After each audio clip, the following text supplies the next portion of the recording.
Então, boa tarde a todos. Nós vamos iniciar mais um seminário pelo PIPGES. Hoje é uma grande satisfação receber a Mariana Mota, que é professora da Unicamp. A Mariana é graduada e mestre em estatística pela Unicamp e também mestre e doutora pela Universidade de Wisconsin-Madison, nos Estados Unidos.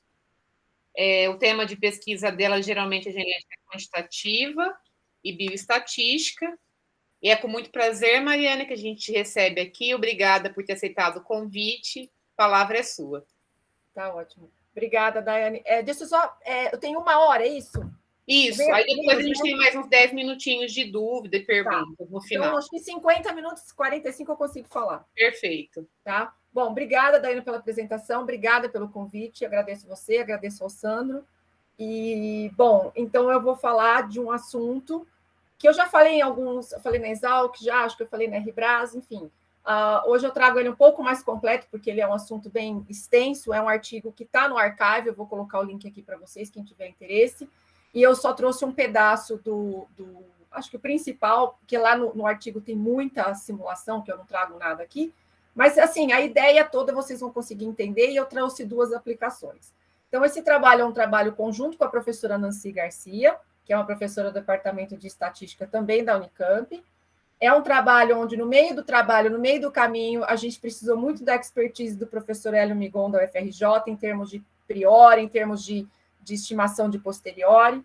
E depois a gente tem 2 grupos. O grupo da Eva, do Ted e do Todd é um grupo que envolve a Universidade de Nova York e a Universidade de Colômbia, porque trabalhamos com um conjunto de dados numa das aplicações, e o outro é um grupo do Júlio Giordano e do Martim Pérez, que é um grupo lá de Cornell. Tá? Então, esses 2 últimos grupos aqui são os grupos que nos deram o conjunto de dados para a gente fazer não só foi a motivação, mas também a aplicação do método. Bom, eu vou falar de classificação bayesiana em casos não supervisionados, usando modelos de regressão mista, e modelos de regressão mista não só com variáveis escalares, mas também variáveis funcionais. Eu vou pedir desculpa para vocês, que às vezes eu fico de lado, porque eu tenho um monitor grande, esse monitor do laptop é muito pequeno, então eu fico indo e voltando. Bom, primeiro, é um problema de classificação não supervisionada, porque, a princípio, eu não sei onde os indivíduos, os sujeitos que eu estou levando em consideração na análise vão estar classificados. Não existe uma etiqueta inicialmente. O modelo todo, a motivação toda é para justamente saber qual é a etiqueta que eu vou colocar no sujeito. Tá? Então, essa é a ideia toda do problema.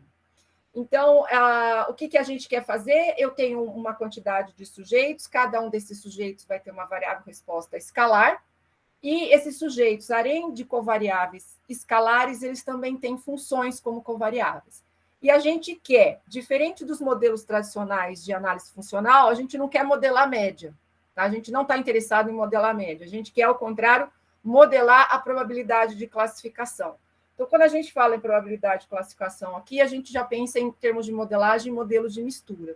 Então, eu tenho modelos de mistura, eu tenho as probabilidades de mistura, eu vou modelar essas probabilidades de mistura em função de variáveis escalares e variáveis funcionais.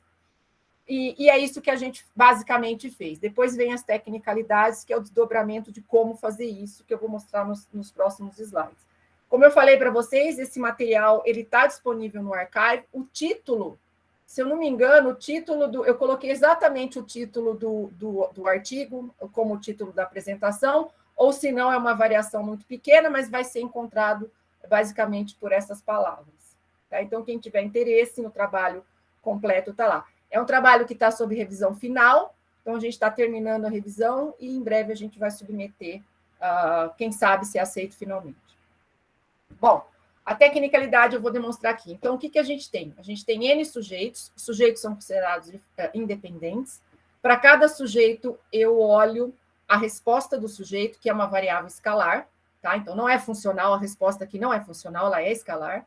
E eu trabalho a respeito desse sujeito com as informações que eu tenho em termos das covariáveis escalares, que ele tem uma série de variáveis, e eu também tenho um vetor de variáveis funcionais para esse sujeito, tá? Esse modelo é um modelo que a gente considera flexível, por quê? Porque a gente está considerando funcionais que podem viver em suportes diferentes, Além disso, ao longo dos sujeitos, mesmo que eu esteja num funcional com o mesmo suporte, os sujeitos eles podem ser olhados em tempos, momentos, frequências que divergem de um para o outro. Então, assim, ele é um modelo flexível nesse tratamento funcional. Então, como eu falei, a gente está trabalhando com sujeitos que, a priori, não têm uma etiqueta de classificação e a gente está desenvolvendo toda uma metodologia para classificar esses sujeitos. Bom, uma vez que eu não tenho essa etiqueta, eu vou trazer uma variável latente para o trabalho, para o problema. E essa variável latente, por que ela é latente? Porque eu não observo. E é justamente essa variável que eu vou querer fazer alguma predição sobre ela. Então, no caso aqui, é um vetor de informações. Então, se eu tenho L maiúsculo etiquetas, eu vou ter vetores para cada sujeito I, de tamanho L, onde as posições, em algumas delas, eu vou ter o valor 1, indicando que o sujeito pertence àquela classe L ou àquela etiqueta L minúscula. Bem, dito isso, o que a gente quer modelar? A gente quer modelar a probabilidade da classificação do sujeito I na etiqueta L, tá? Ou na classe L. Para isso, eu vou usar teoria similar a modelos lineares generalizados. Eu vou precisar, para isso, uma função de ligação que eu chamei de G aqui, que no nosso problema a gente trabalha com logito e probito, mas esse modelo pode ser estendido para qualquer tipo de função de ligação. E o que eu vou modelar, né, a partir dessa G da probabilidade? Eu vou modelar essa G dessa probabilidade em função das minhas variáveis escalares e das minhas variáveis funcionais.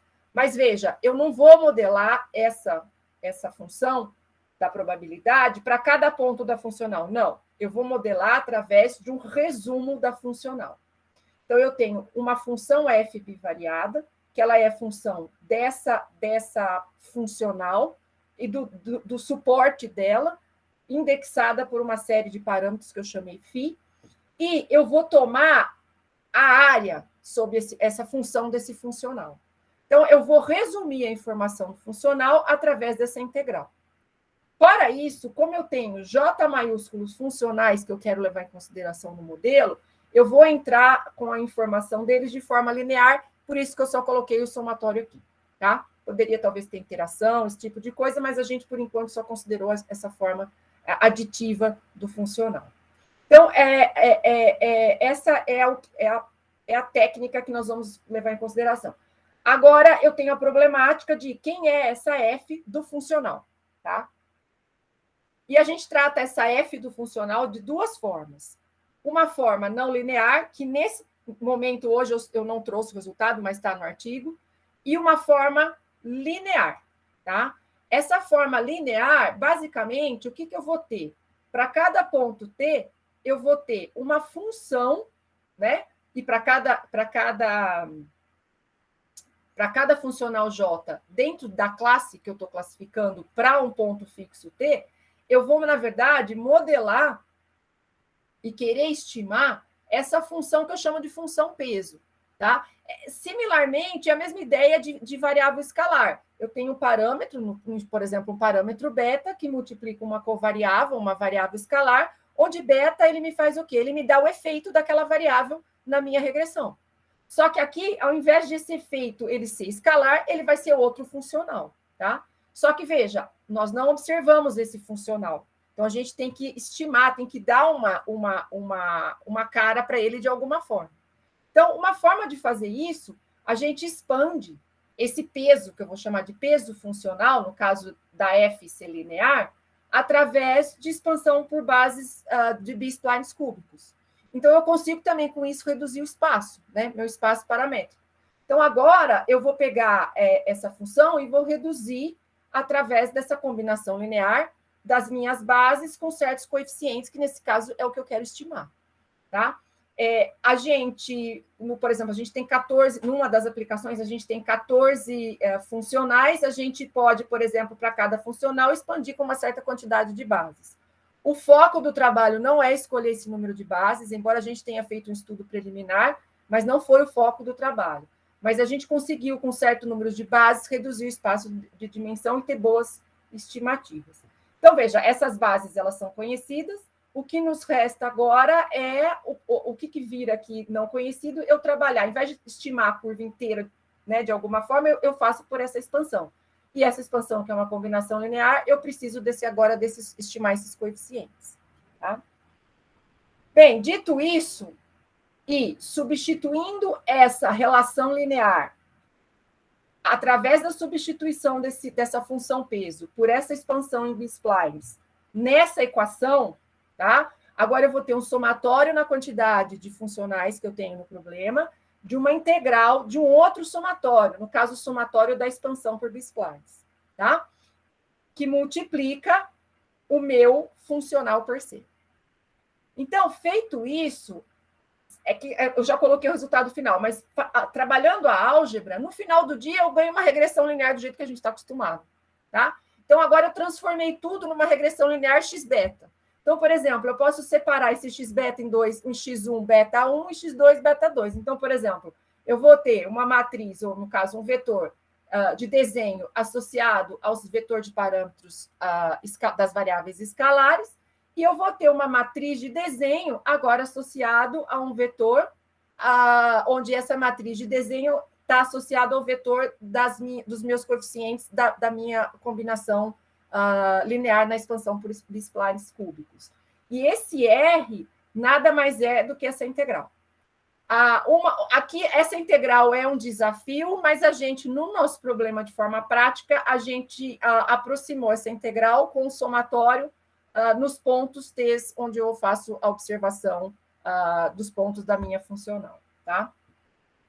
Bom, e aí fica fácil, porque uma vez que eu tenho a estimativa desse vetor de parâmetros, eu tenho a estimativa de cada uma desses coeficientes da base e eu consigo recuperar essa função peso. Então, e a função peso para cada ponto, ou ela vai me dar um efeito positivo na probabilidade, ou ela vai me dar, dependendo do valor dela, né? Ela vai ser, se ela for positiva, o efeito dela aumenta a probabilidade, se ela for negativa, ela diminui a probabilidade, tá? Então, basicamente é isso que a gente quer ver. Bom, o approach que a gente dá para o problema é bayesiano, tá? E por isso que a gente vai falar em priori e, consequentemente, junto com a verossimilhança, falar em posteriori. Então, meu vetor de parâmetros aqui, ele vai estar associado com o vetor de parâmetros das distribuições que eu uso na mistura, tá? Um vetor de parâmetros associado aos coeficientes da expansão por B-splines e um vetor de parâmetros associado aos efeitos das variáveis escalares na regressão. Tá? Então, esse é o meu vetor de desconhecidos que eu tenho que trabalhar. A minha verossimilhança, ela é construída considerando-se, como eu já falei, os sujeitos são independentes, por isso que eu tenho esse produtório, e depois, nessa segunda parte aqui, é onde eu defino para cada sujeito a distribuição em forma de mistura a partir de uma variável latente para cada indivíduo, tá? Feito isso, eu tenho a verossimilhança, eu tenho as priores associadas aos parâmetros desse vetor beta, e eu tenho a minha posterior. Como todo problema, a maioria de todo problema bayesiano, essa minha posterior é de alta dimensão, ela não tem forma analítica, eu não consigo tratar analiticamente, tampouco eu consigo obter amostras dessa posteriori de alta dimensão. Então, a gente vai precisar de algum método para a gente conseguir obter amostras dessa posteriori ou uma aproximação para ela, de tal forma que eu consiga fazer inferência para as quantidades de interesse, que no nosso caso é baseado nos vetores de parâmetros, aumentado pelas variáveis latentes do vetor gama. Bom, nós fizemos o trabalho todo de inferência bayesiana baseado em dois métodos. Um método é o método clássico, o método Golden Standard, que é o método de MCMC, inferência MCMC, através de Gibbs sampling, tá? Dito isso, para fazer o Gibbs sampling, nós calculamos todas as distribuições completas, né?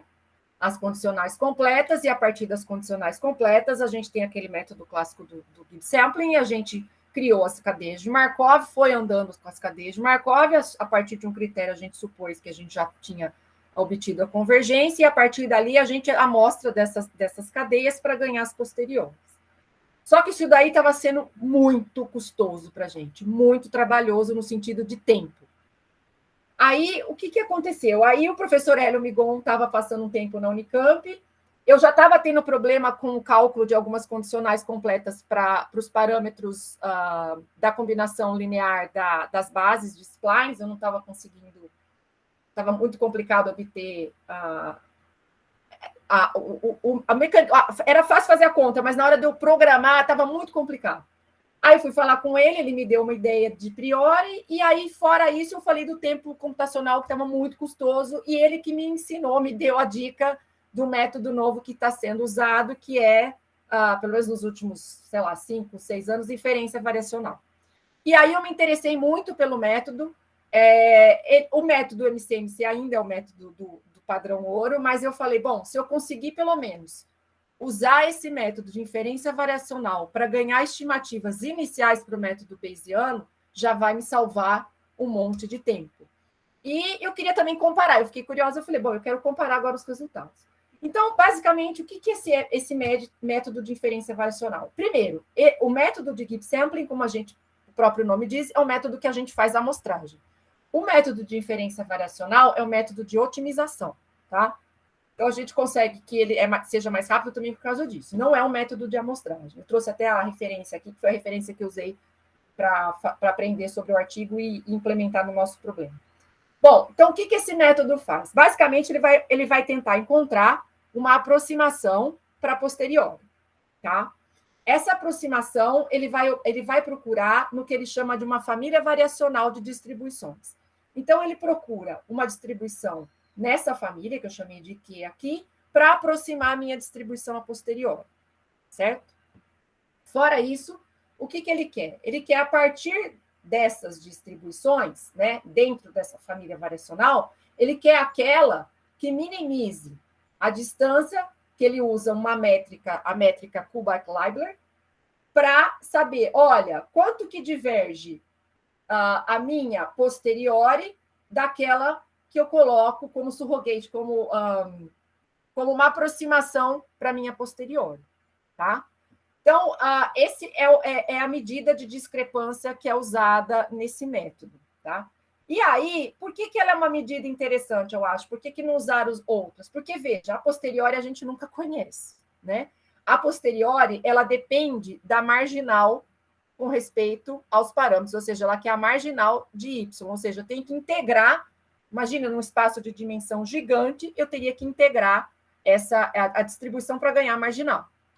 Então, essa medida, da maneira como ela é construída, eu consigo separar no que ele chama de elbo, que é uma quantidade que precisa da verossimilhança e das priores, e daquilo que eu tenho como proposta de aproximação para posteriori, e ele me separa essas quantidades da marginal de y. Então, a hora que eu vier aqui na minimização com respeito àquela distribuição que eu escolho na família variacional para aproximar a minha posteriori, eu não preciso mais trabalhar com essa parte aqui, porque ela não depende daquela variacional.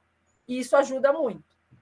Por outro lado, para calcular essa quantidade que a gente chama de elbo, que é uma quantidade que a partir dela eu faço a minimização dessa discrepância, eu preciso calcular essas esperanças em alta dimensão, que, se vocês forem olhar no artigo que está no archive, é altamente, algebricamente custoso, tá? Porque fazer aquelas contas demanda muita atenção e muito suor, mas é possível ser feito.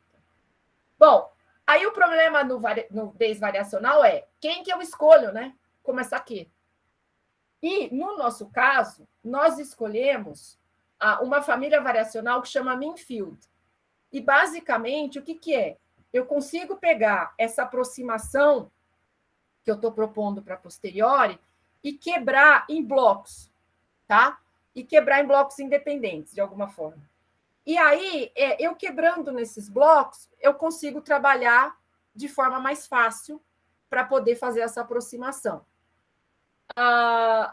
No nosso caso, como a gente já tinha todas as contas das condicionais completas no Gibbs sampling, essas quantidades é que eu coloquei como escolha de quebra, né, de blocos para construir a minha variacional dentro desse Minfield, tá? Então, feito isso, eu já tinha feito as contas, eu consegui, aí eu vou fazer o processo, né, de otimização para encontrar aquela variacional com as melhores combinações de parâmetro para aproximar da minha posterior.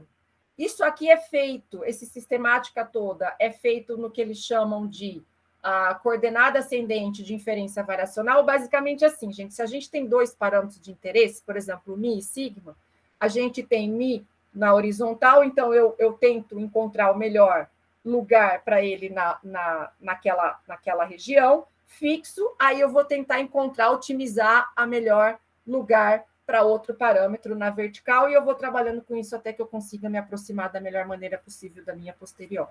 Tá? Então, é isso que a gente faz. Bem, ok. Dito isso, agora eu vou falar da primeira aplicação dessa problemática, tá? Então, a primeira aplicação é de um estudo de ensaio clínico que foi feito com um grupo lá de Nova York e Colômbia. Nesse grupo, nós temos sujeitos que têm depressão e são sujeitos que foram envolvidos nesse estudo que eles chamam de duplo cego, onde eu tenho sujeito que não tomou a droga, ou seja, sujeito placebo, tomou alguma coisa, mas não é a droga, e o de fatos que tomaram sertralina, que é a droga em estudo. Nós estamos trabalhando com 96 sujeitos, e o que a gente quer classificar aqui? Tá?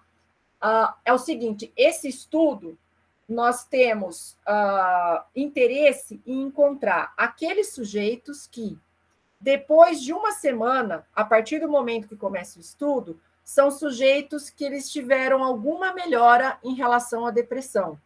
De tal forma que essa melhora, como a droga demora 2 semanas para começar a fazer efeito, essa melhora não necessariamente seja por causa da droga. E a esses sujeitos, a gente dá a nomenclatura de early responder, tá? Então, veja, esses early responders, no final do dia, vão poder ser aqueles sujeitos, de fato, que tomaram placebo ou que tomaram a droga. Mas, independente do que eles tomaram, a gente quer encontrar esses sujeitos. Então, o problema em si já é intrínseco o número de classes que a gente vai trabalhar, que no nosso caso vai ser 2. Sujeitos que são early responders e sujeitos que não são, tá? E a gente quer fazer o seguinte, a gente quer modelar a probabilidade da classificação em variáveis escalares, que eu vou falar mais para frente, e não só isso, em variáveis funcionais. As variáveis funcionais desse problema, elas vêm de um exame de encefalograma que cada sujeito no estudo faz. Então, no começo, no dia 1, eles passam por esse exame coloca, de fato, um capacete, né, com vários eletrodos, e, no caso, são vários, mas nós só vamos trabalhar com 14 deles. E a gente quer a informação desses eletrodos com efeito na probabilidade de classificação dele ser ou não um early responder, tá? Aqui eu trouxe um sample de 2 sujeitos, que eu peguei lá no banco de dados de forma aleatória, o sujeito vermelho e o sujeito das curvas pretas. Elas são sujeitos com comportamentos diferentes e eu tenho 14 curvas para cada um. Tá? Fora isso, quem é a minha variável resposta? Minha variável resposta é um escalar, e a minha variável resposta, ela vai ser a diferença de uma medida psicométrica no dia 1 do estudo e uma semana depois. De tal forma que, quanto maior essa medida, pior é o estado psíquico do sujeito. Então, se a diferença do baseline com o resultado depois de uma semana for positivo, significa que sujeitos acima de 0 são sujeitos que tiveram alguma melhora em relação à depressão. Sujeitos abaixo de 0 são sujeitos que tiveram pior, tá? Então, essa é a minha variável escalar, é a diferença dessa medida psicométrica no baseline, que é o dia 1, menos uma semana depois. Esses são os 14 eletrodos, 96 sujeitos, e, finalmente, as variáveis que eu coloquei, que a gente usou como variável escalar, é sexo e cronicidade, que é a intensidade da depressão do sujeito. Ela é crônica ou não crônica. Bem, como eu falei, a gente vai ter um tag, 2 tags, ou o sujeito é um early responder ou não. Dado a distribuição da variável resposta ter esse formato, ela nos cabe uma distribuição normal. Então, por isso que a gente tem uma mistura de distribuição normal, com o P, né, sendo a probabilidade de mistura. E a gente considera normais com a mesma variabilidade em termos da medida psicométrica entre os dois grupos, placebo e, aliás, early responder e não early responder, e a única coisa que a gente espera que seja, se existir diferença, é que seja a média. Nós plugamos essas informações junto com a informação do funcional. Nesse resultado que eu trago aqui, é o resultado considerando essa função do funcional como linear. Então, eu, na verdade, no fim do dia, eu quero estimar esses pesos aqui e ver o efeito deles na minha probabilidade. Nós usamos a G como probito e logito, mas aqui eu só vou trazer o logito. Bom, aqui vem o clássico que a gente está acostumado. Eu coloquei parâmetros nos parâmetros da normal, nas médias, como normal. Coloquei inversa gama como a priori da variância. E para os betas, eu coloquei... aí eu usei a contribuição do professor Hélio, que ele me mostrou esse artigo do Gelman. Esqueci agora de trazer a data aqui, peço desculpa. Mas nesse artigo do Gelman é um artigo bem interessante, onde ele considera como distribuição a priori ou normal, ou Cauchy, ou distribuição T. Tá? Toda essa metodologia dele está implementada nesse pacote que se chama Bayes-GLM, e foi esse Bayes-GLM que eu estou usando aqui. E diferente do Gelman, ele usa para encontrar a posteriori. Eu uso a mesma ideia dele, só que para trabalhar com a condicional completa. Então, ficou bem legal a adaptação dessa metodologia dele para o meu problema. Tá? Nós usamos, a partir dessas configurações, nós calculamos as condicionais completas, usamos o método de Gibbs e usamos essas condicionais completas como referência para encontrar o variacional que a gente usa no inferência variacional que eu já falei para vocês anteriormente.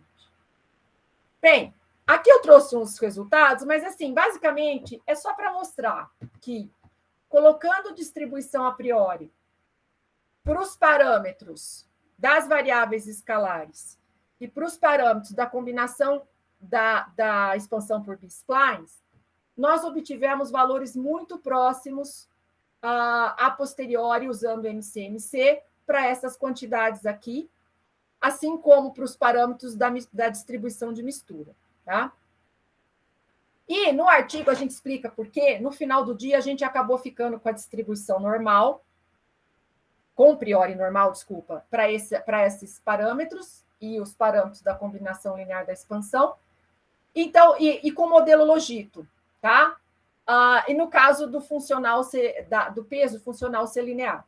Então, feito isso, eu coloquei aqui o intervalo de credibilidade de 95% da normal, porque eu queria comparar com esses valores que eu encontrei para trabalhar no método do Bayes variacional. Tá? Essas esperanças aqui são aquelas esperanças que eu disse que a gente precisa para calcular o tal do elbow, que é aquela medida que a gente quer trabalhar para minimizar a discrepância. Tá? Então, elas não são medidas que a gente poderia dizer posteriori, não, elas são parâmetros dos variacionais. Tá? Mesmo assim, as propostas que a gente coloca, elas estão dentro, em alguns casos, principalmente nesses 3 parâmetros, próximos do MCMC, ou seja, do padrão ouro. E, de qualquer forma, para os casos que elas não estão tão próximos, elas estão dentro do intervalo de credibilidade. Tá? E, finalmente, qual é o objetivo? Né? Dito tudo isso e feito tudo isso, a gente quer encontrar essa proporção aqui de sujeitos que são early responders. E todos os métodos, a gente está entre 14% e 16%. Tá? Em 96 sujeitos, dá mais ou menos 14, 15 sujeitos que a gente poderia classificar como early responder. Tá? Então, a gente consegue colocar a etiqueta de tal forma que tenha, de fato, essa diferença significativa entre eles. E tem mesmo, né? Porque, olha, essa média da normal para não early responder e para early responder, elas são bem, consegue discretizar bastante. Bom, aqui está o resultado do nosso método. Essa situação aqui é uma situação que a gente usa o algoritmo EM, sem covariável, a gente usa o pacote Mixtool do R, e a gente faz uma possível classificação. Então, assim, é uma classificação bem ruim, né? Feito o nosso método, aqui está a nossa classificação. Então, a gente consegue separar bem os sujeitos que não são early responders daqueles que são. Tem uma intersecção aqui ainda, mas tudo bem, a gente acha que foi um método muito mais bem sucedido do que esse método sem as covariáveis. Né? E, finalmente, a gente quer saber quais os EEGs, quais os pontos do cérebro que, de fato, nos dão indicação de se eu vou classificar o sujeito como early responder ou não.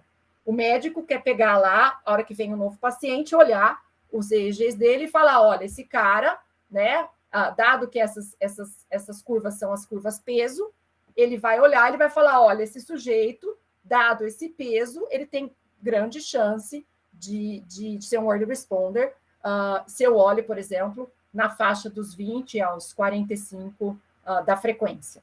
A mesma coisa em relação a esse P6 e esse P7. Outro dia eu procurei, eu esqueci, mas eu acho que o P6 é aqui e o P7 é aqui, tá? Eles estão todos mais para trás, o P5, P6 e P7, sendo que acho que P5 e P7 estão na mesma região, que eu acho que é do lado direito, e um outro está do lado esquerdo. Tá? Mas um deles é bem simétrico. Dois deles, né? Eles são simétricos.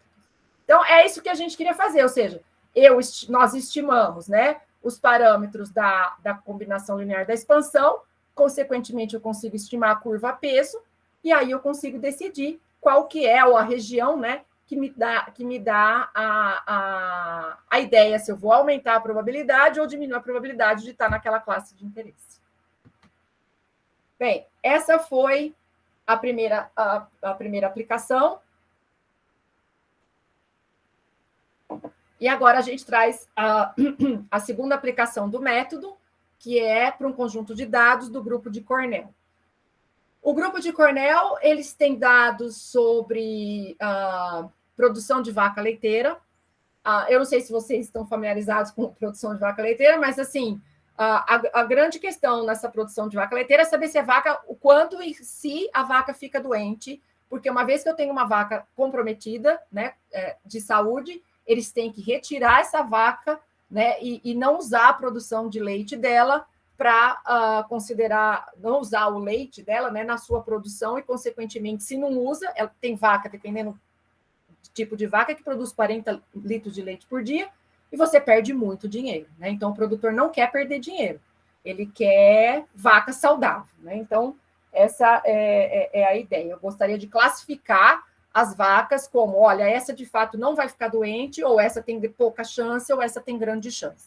Então, de novo, é um problema que o número de classes está intrínseco, né, ao que eu quero. E o que a gente tem de informação?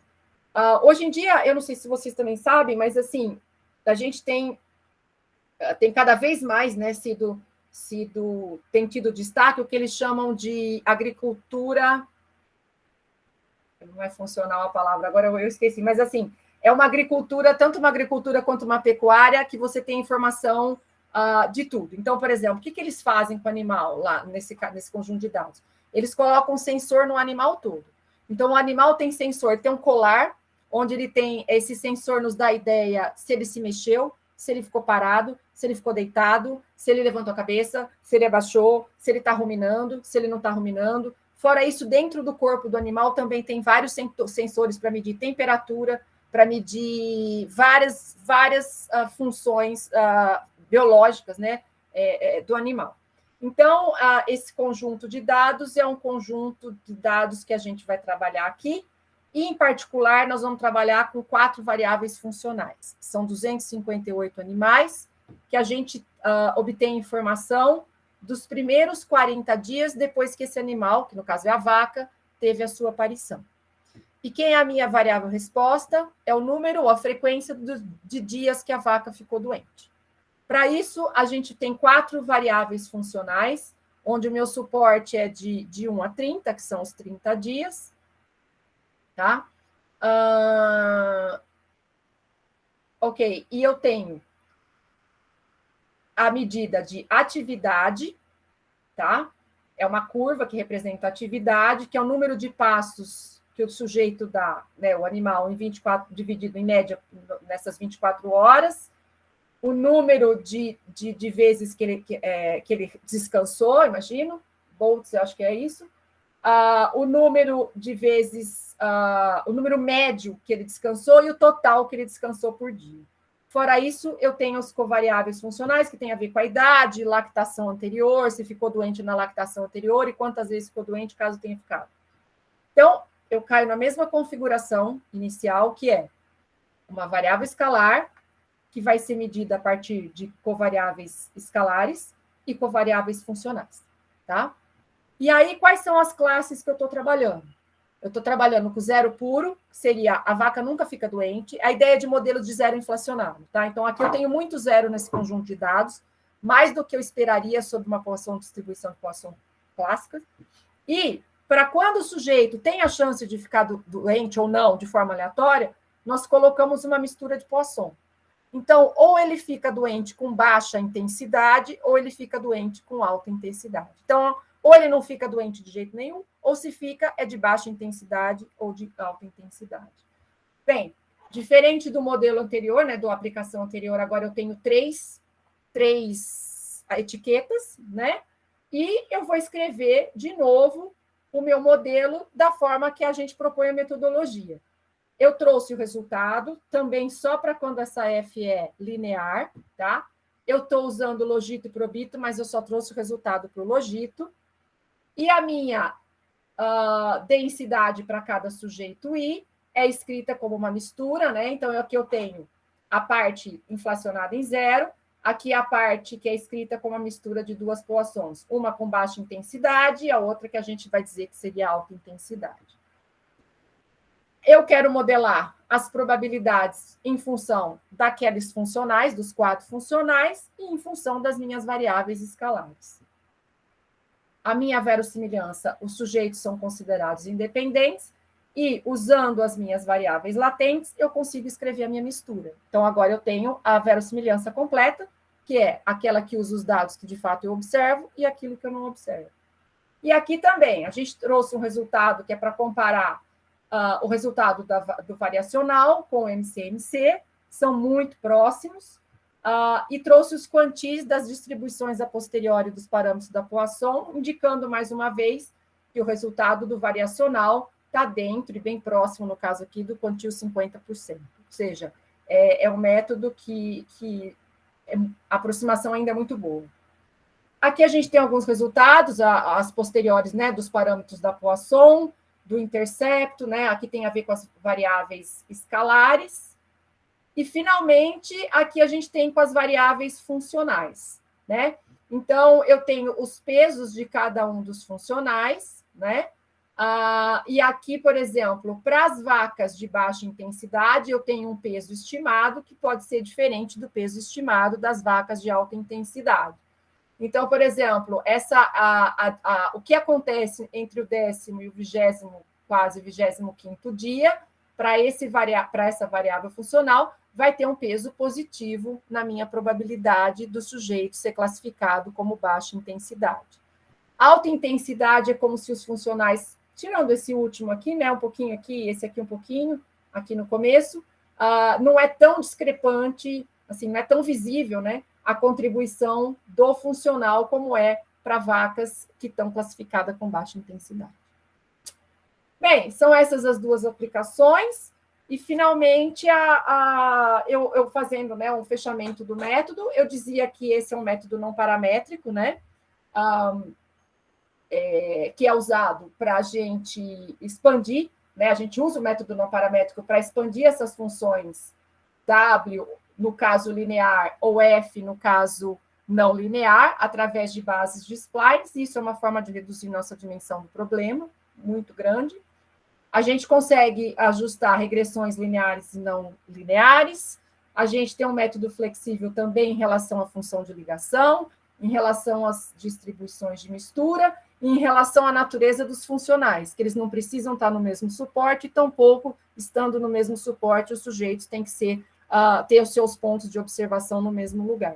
Então, assim, é um método que a gente considera bastante útil, bastante flexível.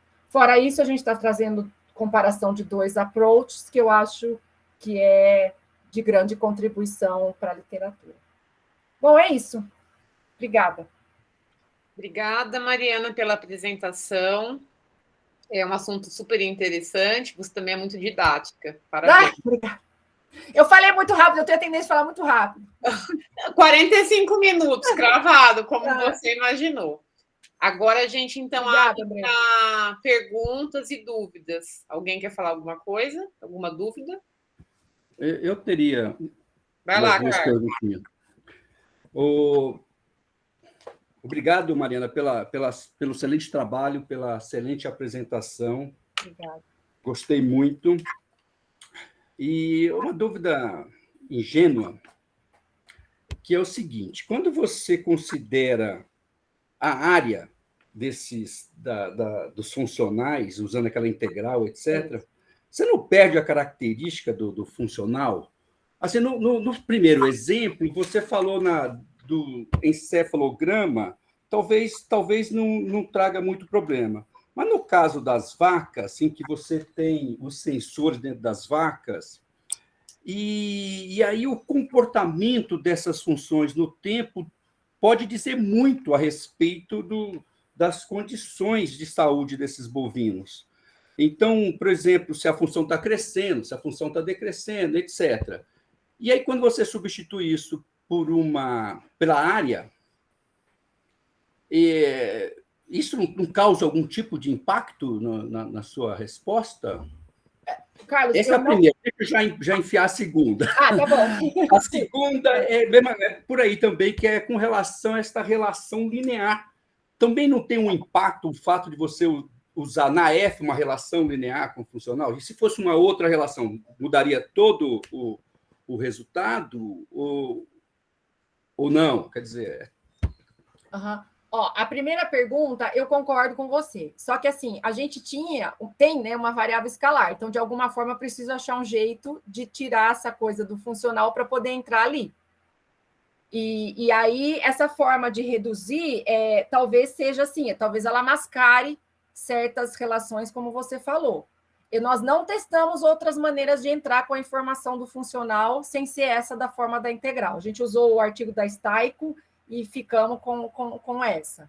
Agora, nós não testamos se de fato você perde, usando simulação, por exemplo. Tá? Então, assim, eu não sei responder, eu acredito que intuitivamente, eu acredito que possa ter esse mascarado à medida que eu resumo para a integral, entendeu? Mas nós não testamos. E a outra pergunta... do linear. Do linear, nós fizemos expansão usando linear e nós fizemos a expansão de produto, né, no caso textorial, usando o não linear. E, sinceramente, Carlos, nesse problema a gente não teve tanta diferença, não. Ok. Nesse problema. Mariana, agora só obrigado pela sua resposta, estou feliz. Agora, só com relação a um comentário, uma curiosidade. Com relação ao primeiro exemplo, se a gente faz uma analogia com dados financeiros, você determina a probabilidade do indivíduo ser adimplente ou inadimplente e toma uma decisão de dar ou não dar o empréstimo, o cartão, etc. No caso de você determinar, através dessa predição da sua probabilidade, aí, da estimação dessa probabilidade, e você determinar que o indivíduo é um early responder, qual que é? O que vocês fazem com esse indivíduo? Aumenta, por exemplo, a quantidade de remédio? Diminui? Pelo contrário, né? Se ele é um early responder, significa que é um cara potencial que talvez não precise tomar remédio. Ah, tá. Entendeu? Então, quer dizer, mas o remédio já foi dado, né? Então, mas esse é o ponto. Esse early responder, ele pode ser placebo ou não. Ah, não, estou falando para um novo paciente. Então, você não sabe ainda. Então, não. Se ele é definido como early responder, você... Exatamente. Se você pegar, a ideia é o seguinte, a gente quer pegar a ideia é essa, você vem o paciente novo, o cara pega o EG dele, ele vai olhar aqueles EGs que são significativos para predizer a probabilidade e ele vai classificar o sujeito ali dentro. Então, se ele vê que o cara tem grande chance dele ser early responder, talvez ele já nem deu remédio para ele. Ok. Obrigado, entendeu? Mariana. Entendi. Obrigado. Imagina, desculpa. Pessoal, mais dúvidas, comentários? Eu só quero... Eu esqueci de levantar a mãozinha, né? O Carlos também não levantou, não. Aí você vai falar que isso é coisa de nordestino, né? Tá bom. Não vou, não. Estou brincando. Mariana, também quero parabenizar aí pela didática, super interessante o trabalho. Eu não é bem a minha área, assim, que eu consiga dizer que eu entendi com toda clareza a problemática. A questão dos dados eu achei interessante, né, do problema das máquinas, mas minha pergunta é mais direcionada ao uso do B-spline. Tá. Ela na verdade, é uma alternativa, né? Por exemplo, você poderia usar, sei lá, só o GibbSample, ou, sei lá, e você usou o B-spline, né? É uma alternativa Para você. tratar o problema. E assim, em relação ao que já tem na literatura, é mais interessante, é mais... É o que é o mais usado, Vera. A Entendi. gente não foi nada... Na verdade, o foco aqui não era vários focos. Assim. O B-spline foi um recurso, só que, por exemplo, não foi o foco de, por exemplo, como eu falei, o número de bases é uma questão que entra muito quando você vai falar de B-splines. As pessoas estão sempre interessadas. Mas quantas bases você usou? Por que você usou? Então, até a gente fala no artigo, a gente fez um estudo preliminar bem simples com os dados e viu que, por exemplo, a gente usa 14 bases. A gente falou, 14 bases é suficiente e está bem aproximado. Então, assim, a gente usou o que é mais usado na literatura. A gente não ficou procurando, não era o foco ficar procurando outros métodos para conseguir aproximar essas curvas. Entendi. Mas ele é muito usado, altamente usado. A gente pegou o mais altamente usado. Legal. Obrigada. Tem outras formas, tem wavelets, um monte de coisas para aproximar. Exatamente. Então, eu vejo que tem bastante alternativa. Até, na verdade, eu não sabia que o B-spline era o mais usado, né? Legal. Obrigada, viu? Imagina.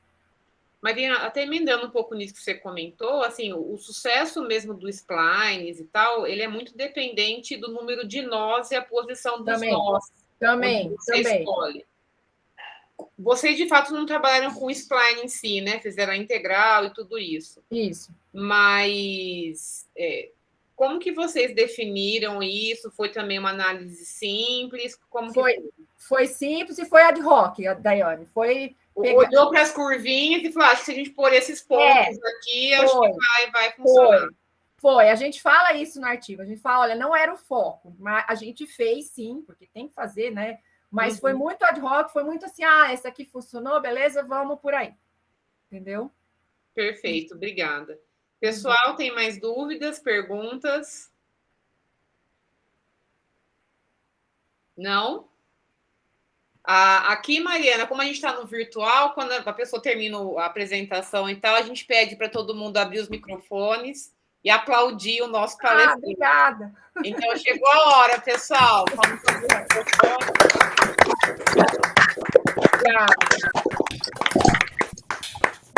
Mariana, de novo, quero agradecer você ter aceitado o nosso convite e ter trazido esse assunto tão interessante para nós. Muito obrigada, sucesso para você na pesquisa. Obrigada.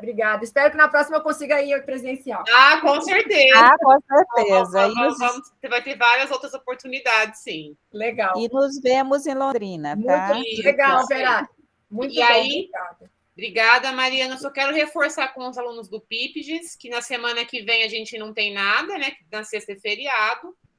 Mas aí no dia 28 a gente se encontra presencialmente para um evento durante todo o dia em comemoração aos 10 anos do PIPGES, tá certo? Vocês devem estar recebendo já e-mails e divulgação do nosso evento. Então, a gente quer a presença de todo mundo por lá, tanto na UFSCar de manhã quanto na USP à tarde. Tá certo? Obrigada pela apresentação da participação de vocês aqui. Tchau, gente. Obrigada, viu? Bom final de semana. Fecha o vídeo, a gravação, Dai. Deixa eu parar aqui.